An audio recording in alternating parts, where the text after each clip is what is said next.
Inspirados nos pensamentos de Padre Giussani e em parceria com o Centro Sociocultural Alvorada, a Fundação Aves dá início, em 2007, ao projeto História Viva no bairro Jardim Felicidade, situado na região norte da cidade de Belo Horizonte, capital de Minas Gerais. O Jardim Felicidade é um bairro, hoje com cerca de 20 mil habitantes, nascido na década de 80. Pessoas que moravam de aluguel em favelas se mobilizaram para ter a sua casa, pois desejavam maior dignidade e superar as condições limitadas em que viviam. Essas pessoas, em sua maioria vindas do interior do estado, se tornaram protagonistas de uma trajetória de conquistas, muitas vezes por elas mesmas esquecida ou nem mesmo conhecida pelas novas gerações. É por reconhecer a força dessa história que a Fundação Aves se propôs a jovens o desafio de conhecer mais a sua realidade, ao recuperar e aprofundar a tradição e os fatores característicos do bairro Jardim Felicidade. E o que pode nascer quando jovens aceitam o desafio de conhecer a história da sua comunidade? Tem pessoas que moram aqui, não sabem nem como começou o bairro. Então é legal a gente estar resgatando a história assim, e a partir disso vai ter uma visão diferente também do bairro.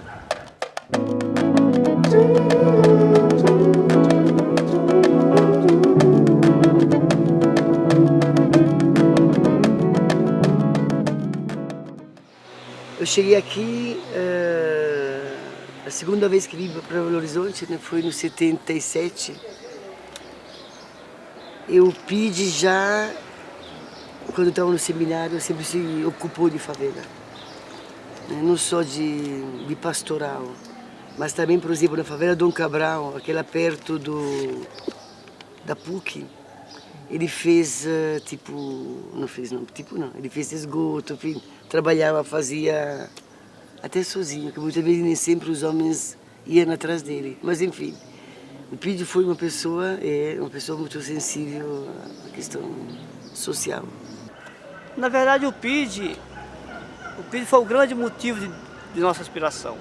É uma pessoa iluminada, que Deus possa dar para ele tudo aquilo que ele merece, né? Então a iluminação que ele tem como ser humano, ele transmitiu isso para nós, de uma maneira muito clara e prática, né? Então acho que ele foi a figura de Moisés trazendo o povo da escravidão, né, para a terra prometida. Como se iniciou o movimento para a construção do Conjunto Jardim Felicidade?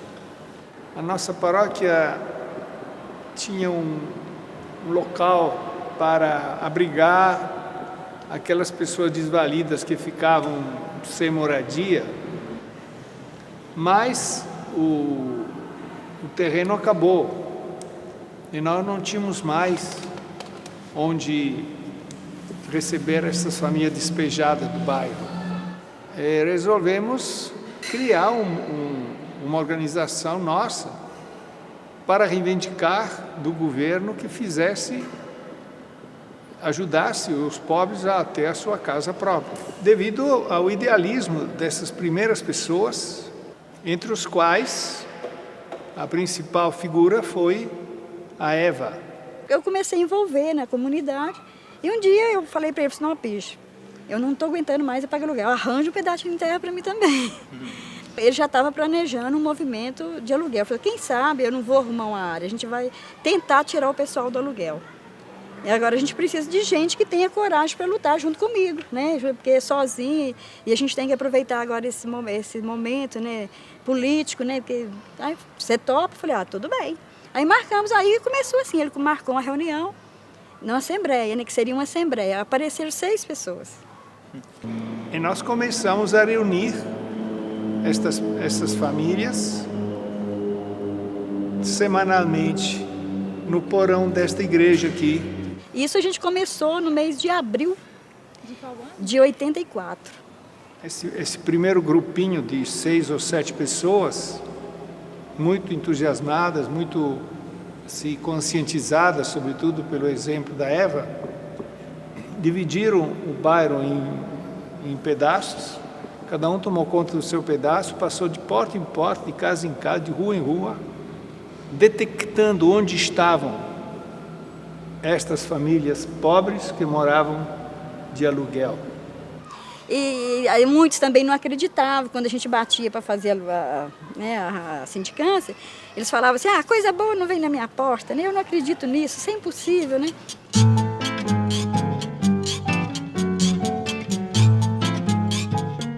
Acho que o bacana é a presença que eu estou tendo de todos que estão aqui no projeto e também a presença dos que passaram, que estão contando a história pra gente, assim. Que é muito bom, assim, também ouvir, sei lá, eles contando as coisas, falando como é que é hoje, dando conselho pra gente também, e ouvindo essas coisas que é ótimo pra mim, assim, é bacana mesmo. E tudo isso me faz dar mais valor e ver que o bairro é bom demais. Não sei, é isso. O projeto me ajuda muito a olhar a realidade.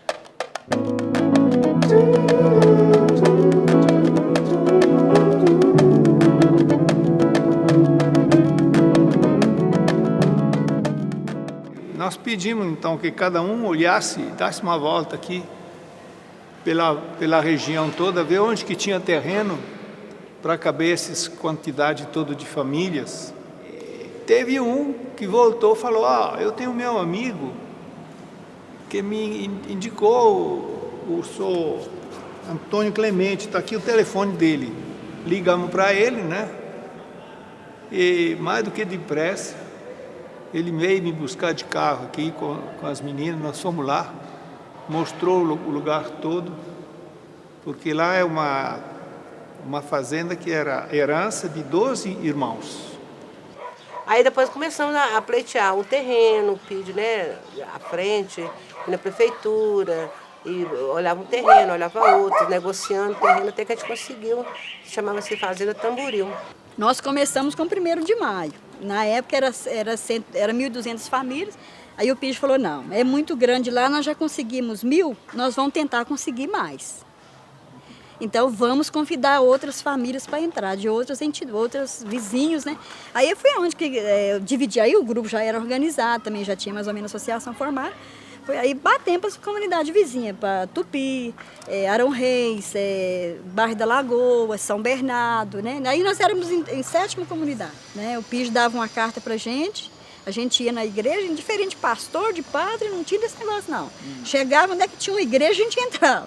Falava, eu estou com uma carta aqui, estou convidando o pessoal, né? Se quiser fazer parte com nós já conseguimos 1.000, né? E tem possibilidade de conseguir desapropriar as outras glebas da fazenda. Aí o PID propôs, por que você não faz uma associação dos moradores de aluguel, qual chamaria Mabel, né? E aí a gente começou o movimento com 15 pessoas, com 10, aí fomentando. Uma janela velha que o senhor Antônio tirou, não sei de onde. Esse Antônio era o primeiro presidente. Ele era, a produção dele era escrever placas.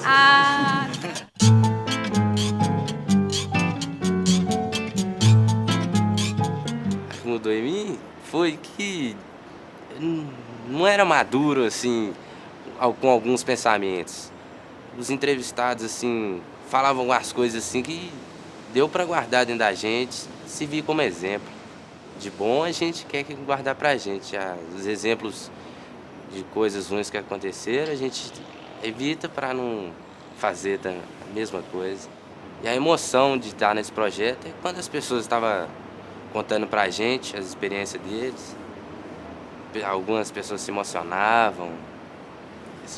O mais interessante, quando elas se emocionavam com alguma pergunta que a gente fazia, a gente emocionava também, falava, ó, que legal.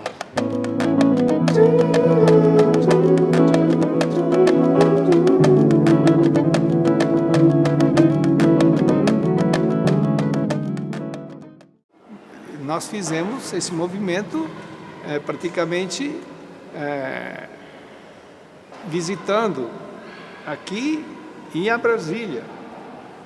E o Manuel Costa era o nosso padroeiro nesses encontros todos que nós fazíamos. Marcava para nós dia tal, hora tal, lá em Brasília, no Palácio tal. Nós pegávamos aqui, montávamos nos ônibus, 7, 8 ônibus, iam para lá em Brasília.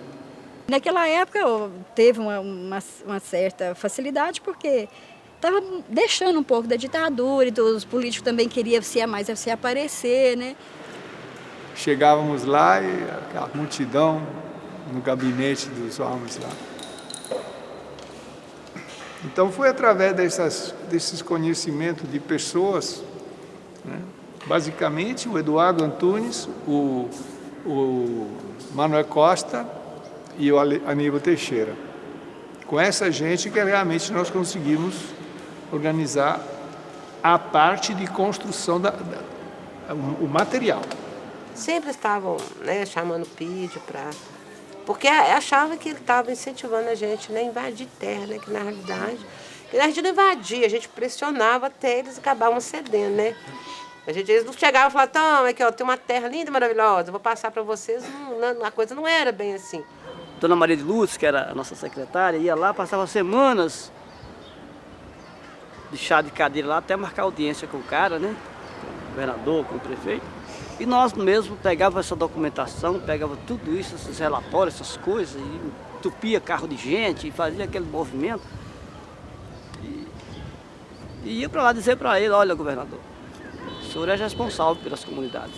Olha, prefeito, é o seu município, você é a autoridade do município, então tem que responder por isso.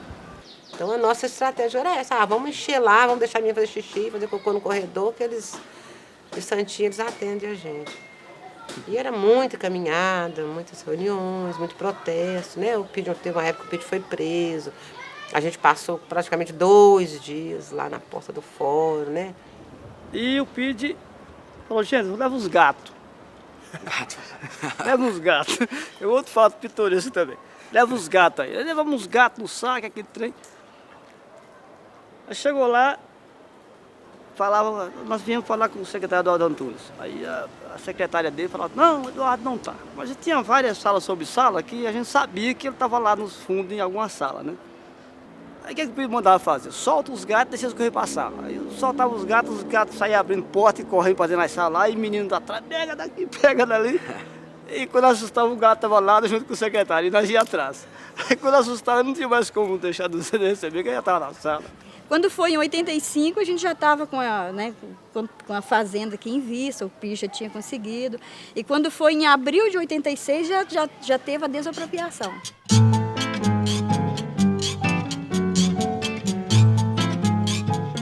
Eu acho que a partir do momento que a gente conhece a história do ambiente, no nosso ambiente de convívio, nós podemos fazer mais modificações, assim.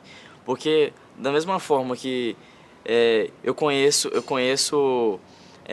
uma peça de madeira, eu sei como eu vou trabalhar nela, eu posso esculpir ela, sabe? Da mesma forma que se eu quero fazer que eu tenho um desejo muito grande, assim, de fazer algo para minha comunidade que o felicidade não fique só no nome, sabe? E eu acho que com essa história assim na bagagem, eu posso fazer alguma modificação no meu bairro, com certeza. E o que essas pessoas me falaram, assim, que eu posso levar para a vida, essa coisa assim, de persistir no que a gente quer, sabe? Não é nada impossível, basta da gente se organizar, da gente juntar as pessoas com o mesmo ideal, sabe? A gente persistir naquilo que a gente quer, que a gente consegue, a gente correr atrás.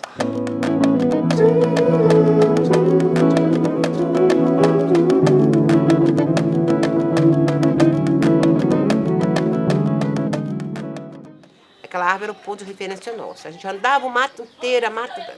Aí eu falei, ó, tá hora assim, debaixo da árvore. A reunião é debaixo da árvore. O ponto de referência era a árvore. A gente colocava uns paninhos brancos no bambu e mandava alguém subir e botar na árvore. Aí o pessoal via o paninho branco, tem reunião, 4 horas. Legal. A árvore era lá. A primeira missa foi feita ali, debaixo daquela árvore ali. E aí tinha topografia para fazer, né? Tinha tudo, né? Tinha fazenda, né? Porque tinha, o prefeito tinha desapropriado. Mas aí como que seria agora a construção? Então, assim, a topografia teve uma ajuda muito grande da comunidade. Agora, é lógico que a gente, né, a Aves ajudou, outras entidades ajudaram. Só que você vê, o custo é muito grande, né? Então, assim, foi tudo com muita dificuldade. A prioridade não era se o cara tinha chegado ontem, ou tinha chegado anteontem, ou tinha chegado um ano. Não era o tempo que participava da reunião, não. Era o número de filhos que ele tivesse. A gente veio para cá, aí começamos a primeira gleba, essa nossa aqui, né, que a gente está nela. E as primeiras ruas foram abrindo. A princípio, a gente conseguiu material com o pessoal do Prohabitação, né? Aqui era um galpão também, mas foi demolido. Era um dos galpões. Eram guardados os materiais. Lá era o depósito da prefeitura do material, que o pessoal vinha com a sua, que tinha direito a, sei lá, não lembro mais, 1000 tantos tijolos, se trazeria a buscar. Eram 2 cômodos com um banheirinho pequenininho, né? Que era um embrião normal, com 18 telhas, 1.500 tijolos, 19 sacos de cimento. Era uma coisa padrão, todo mundo recebia. Só que depois a coisa foi expandindo, foi ficando muito grande, a dificuldade começou a aumentar em relação ao material. A gente pegou e passou só o lote. Ele sorteou os lotes sem abertura de rua, porque já piquetou lá, sabe? Foi piquetado. E sem abrir a rua, mas o povo estava tão treinado que todo mundo já sabe, já conhecia, cada um já pegou seu lote, já abriu rua, já abriu o lote e abriu a rua. Um sofrimento conseguir que o arquiteto lá desse o plano daquela gleba em tempo para começar, porque nós éramos rápido demais, nós dentro de 1 mês e meio nós acabávamos uma gleba e começava outra. Eles não tinham a velocidade para nos acompanhar com os projetos. A gente tinha 45 dias para entregar, né? Por exemplo, essa gleba tinha 45 dias para entregar. Porque tem um cronograma marcado. Quer dizer, primeiro fim de semana tinha que abrir os alicerces. Segundo fim de semana tinha que encher os alicerces. Terceiro fim de semana tinha que chegar a parede no meio. Quarto fim de semana tinha que rebuçar a parede até lá em cima. Quinto fim de semana tinha que pôr o telhado. Sexto fim de semana tinha que pôr a instalação elétrica e luz. E sétimo fim de semana o cara entrava lá dentro. Se caso a pessoa não conseguisse, aí passava para aquele outra pessoa que estava na fila, aí a pessoa ficava para o próximo sorteio. O sorteio era feito... A gente colocava, quando as quadras estavam liberadas, a tratora vinha, liberava as quadras, aí o PID numerava as quadras e a gente colocava os nomes de todas as pessoas que faziam a inscrição, colocava no saquinho e fazia no sorteio. Tá? Tinha uma sirene, dava aquele apito, então terminou. Aí reunia todos os fiscais e davam conta da situação. Lá no lote tal, o sujeito não apareceu, não. Então, na reunião da quinta-feira seguinte aqui, era substituído. Tem gente que foi substituído já com o telhado em cima já. Então ele ia entrar na próxima rodada. Mas só se não respeitasse o prazo, ele era rigorosamente substituído. Mais no final de semana mesmo. Mais no final de semana. E meio de semana só quem podia vir mesmo. Mas sábado, domingo era até bonitinho, sabe? Era igual formiguinha. Todo mundo carregando seu tijolinho, todo mundo, sabe? Assim, você vê que tanto de casa, assim, todo mundo ali trabalhando. Era muito bonito isso aí. Era gratificante ver todo mundo ali trabalhando. A gente era muito unido. Nossa Senhora, porque parecia os cogumelos, porque o tijolo é a mesma cor da terra, né, vermelha.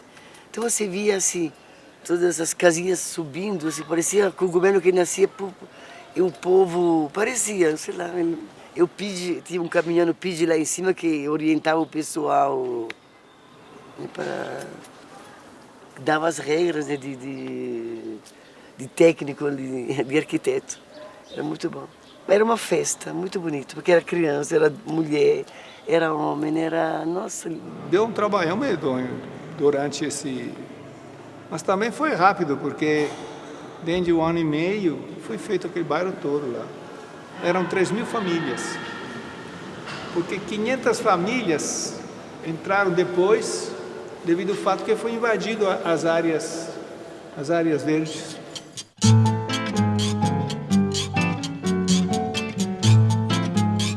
Quando eles começaram a construir e tal, aí eu penso que eles pensaram em construir, mas que nós, como estávamos vindo nessa nova geração, continuasse. Mas muitos que hoje estão aqui não estão nem aí, não querem saber de nada. É importante continuar, a gente mesmo, nós como jovens de hoje em dia devemos continuar essa história. Porque o bairro tem muito para crescer ainda. E se julgam muito o bairro, eu acho que é por falta de conhecimento mesmo. Aí eles vão perguntar, por que é a Mabel? Ela vai falar Associação dos Moradores de Aluguel da Grande BH. Tinha gente que falava que era o caminhão de biscoito que tinha entrado aqui. Biscoito? É.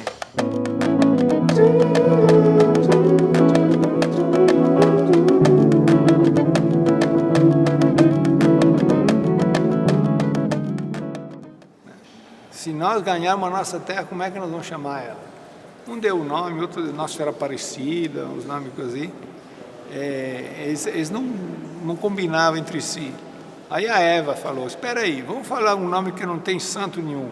Um sugeriu Nossa Senhora da Glória, outro da Piedade, só que depois viu que Nossa Senhora da Glória não podia, porque já tinha, né, bairro Nossa Senhora da Glória. Eu gostaria Felicidade, né? Aí ganhou. No 1º de maio, Felicidade ganhou.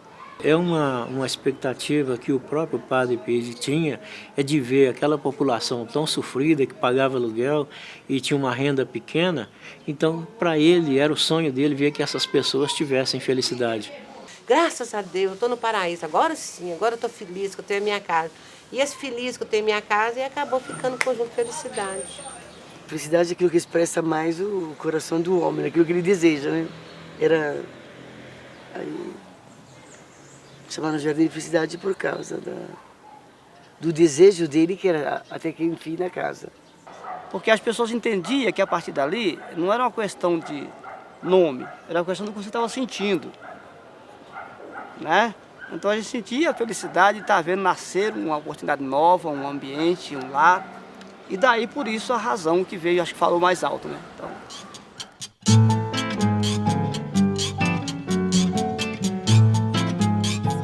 Pega a experiência do outro e se for uma experiência boa, você acho que você tem que continuar a aprender. Eu acho que eu aprendi com a experiência, eu vi o que as pessoas fizeram e vi que o que eu estava fazendo era o mínimo, sabe? Vendo a experiência do povo, principalmente das senhoras idosas que falando que lutava, que amizade, quais são os melhores frutos da amizade? Eu olho assim, nossa, isso é legal, que é uma coisa que a gente vai levar, a amizade a gente leva para a vida toda. Então acho que foi uma coisa que eu pensei assim, nossa Deus, é uma coisa linda, né? Uma coisa linda.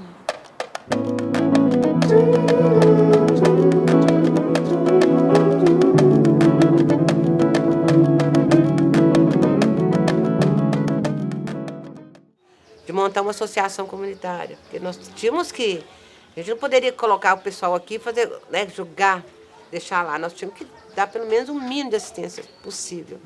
Então foi onde que a gente começou. Aí nós entramos em contato com o Jadecon, né? Porque o Jadecon já existia, lá no 1º de maio.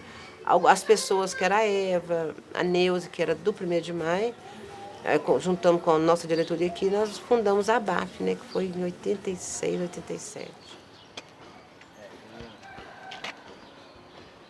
Todas as melhorias que apareceram, ruas, água, esgoto, luz, telefone, ônibus, escola, como Rui da Costa Val, escola lá embaixo, Felicidade, creche que tem aqui em cima. Então são todas essas coisas são conquista dos moradores, entendeu? Que até hoje continua lutando para melhoria. A luz realmente lá foi rápida. Sim. Mas quanto à água e esgoto, tinha chafariz. A água era só na biquinha, aquela biquinha que tem ali. De vez em quando passava um caminhão-pipa, mas era...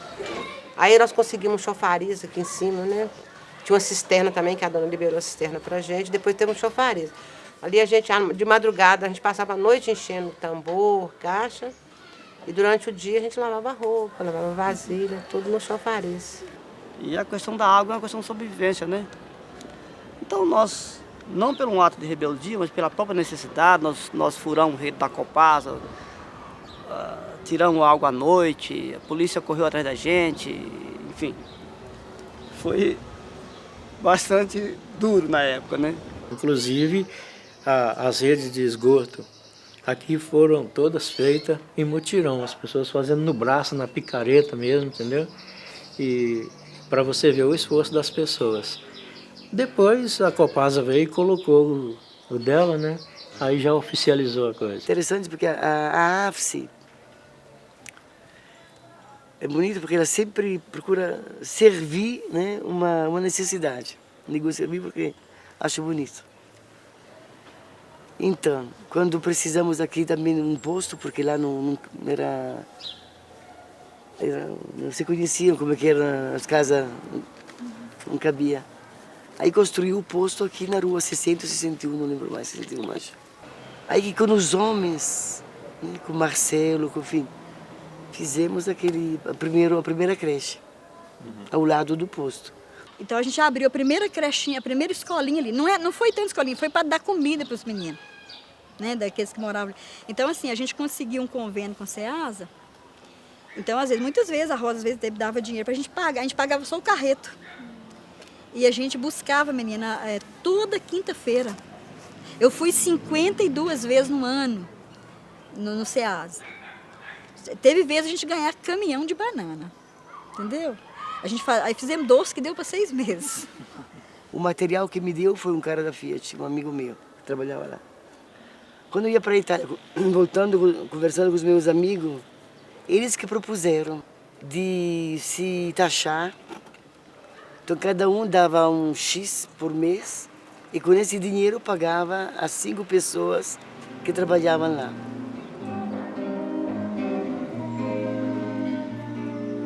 Se a gente grande soubesse quanta paz, o que consegue a voz mansa, o bem que faz, quando ela sai feito prece e vira flor num coração de criança.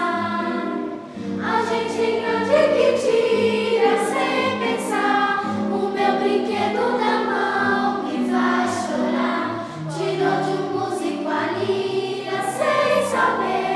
Interrompeu a canção. Ô gente grande, eu queria ser um dia toda igualzinha a você. Ô gente grande, eu queria ser um dia toda igualzinha a você.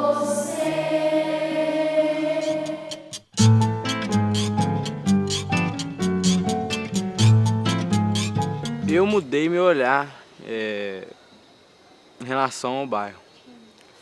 Porque, igual eu sempre fui conversar com as pessoas, e tal, tô fazendo um projeto lá no Felicidade. Felicidade, Amabel, aquilo ali, muito perigoso, e sempre aquele...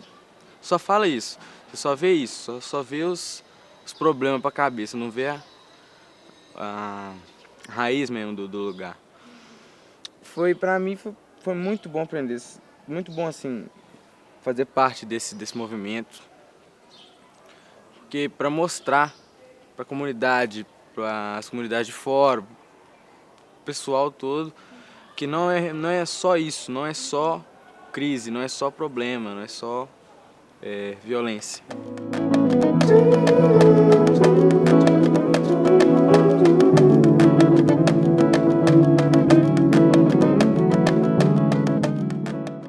Hoje, se eu pudesse mudar, eu mudaria a questão do conceito em relação a essa comunidade, da própria sociedade.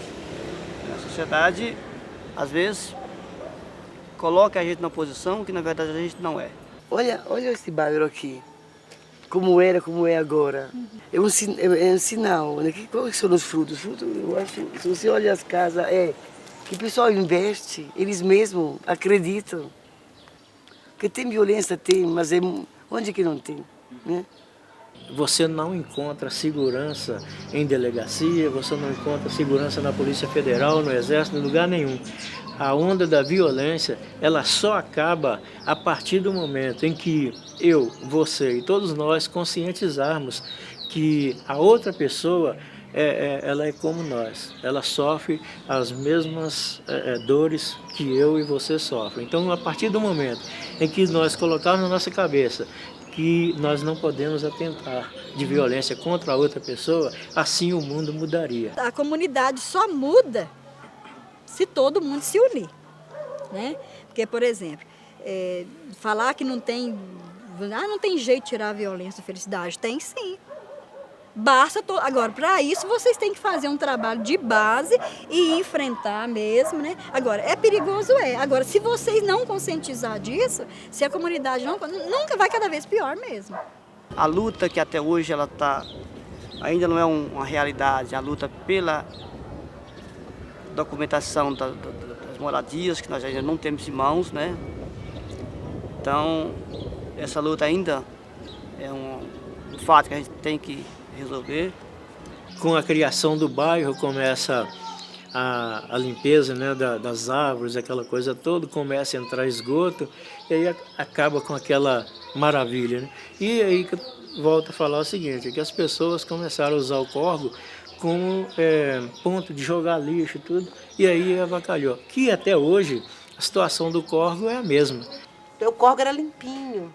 Você via as pedras, sabe? Você via a pedra. Hoje está aquela poluição terrível lá. Mas você acha que foi as pessoas? Foi nós mesmos, foi a gente mesmo. Cada um jogava um saquinho, um lixinho, cachorro morto, de vez em quando cachorrinho morto. De vez em quando um cachorrinho morto, de vez em quando uma galinhazinha, um gatinho, assim, foi poluindo. Ali até mochila, televisão. Tem uma caixa de descarga ali.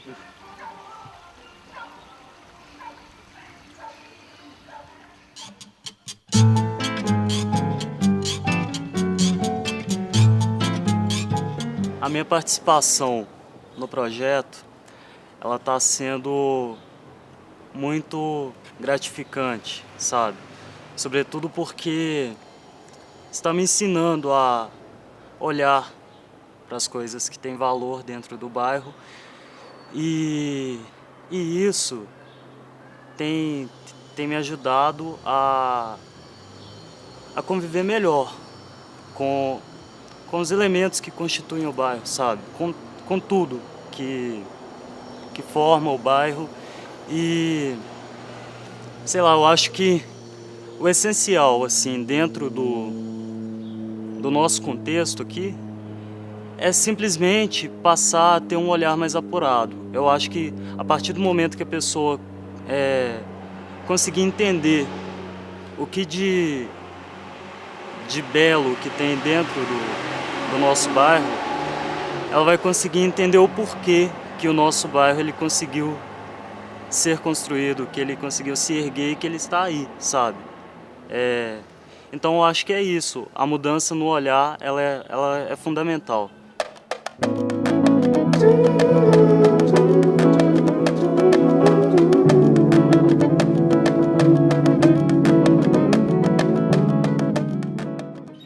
Olha, se foi assim um trabalho heróico, eu considero que o herói disso aí foi, na realidade, o criador de todo o projeto, que foi o Padre Pídio. Então, como todo rei tem seus auxiliares, acredito eu o seguinte, ele teve muitos auxiliares que lutou bastante para que ele conseguisse realizar isso. E eu, por exemplo, se o conjunto fosse hoje um prédio, eu diria que eu era um tijolinho dele. Eu acho que meu coração ficou mais manso, ficou mais brando, eu comecei a, sabe assim, a pensar mais, né, no ser humano e tudo, que que a gente, nesse mundo a gente não é nada, a gente tem que ajudar o próximo mesmo. Então, para mim, foi uma lição de vida muito grande. E aprendi muito, muito, muito, muito né, com a... Então a gente está sempre aprendendo, né? Porque a vida é uma escola, né? O que move a gente a entrar é o amor mútuo mesmo, né? É a indignação, né? De ver que alguém pode fazer alguma coisa e não faz, né? Porque você vê que o quanto que esses políticos, né? Mesmo a igreja, né? Vamos criticar aí nós mesmos, né? Que somos igreja, né? O que pode fazer e não faz. Você olha a tua tradição, valoriza ela, tira as coisas que não entendeu, mas você pega na mão. Porque se você, o menino, à medida que cresce, não faz isso, as coisas vão... Também você não... Quando você fica em pé, você não... Enfincar os teus pés numa história, uma tradição, não dá. Você é levado para cá e para lá. Por causa que o futuro ou o presente, né, depende da consciência que você carrega do passado, de verdade. A gente lê tanta coisa ruim na história, né? Agora, é bom na história ver também as coisas boas. Porque ela pode te ajudar a você fortalecer um ideal, né? Mesmo que você viva num mundo materialista, sem ideal, sem justiça, mas se você tiver o respaldo de uma história que demonstra o contrário, aí você adquire coragem para ir contra a corrente. Tomara a Deus que daqui a 1 ano, ou 2 ou 5 anos, se nós formos contar uma história, ou recontar essa história, a gente possa estar contando histórias melhores, né? Com iniciativas melhores, com fatos que possam resgatar a gente cada dia mais, resgatar a nossa dignidade, né? Como ser humano, e se afirmar como comunidade, né? Cada dia mais. Eu acho que a sociedade olha para as comunidades carentes como se fosse algo que só apenas dali só saem coisas ruins. Nem sempre é assim, né? Aqui tem muitos trabalhadores, pessoas dignas, pessoas boas, tantos amigos que tenho aqui. Acho que foi o meu maior patrimônio que eu tenho hoje, é os amigos que fiz aqui dentro. Eu digo sempre que se um dia daqui eu sair, fica aqui um pedaço de mim. Porque foi aqui que eu me encontrei como pessoa, como ser humano, né? E que me fez um ser melhor. Muito melhor.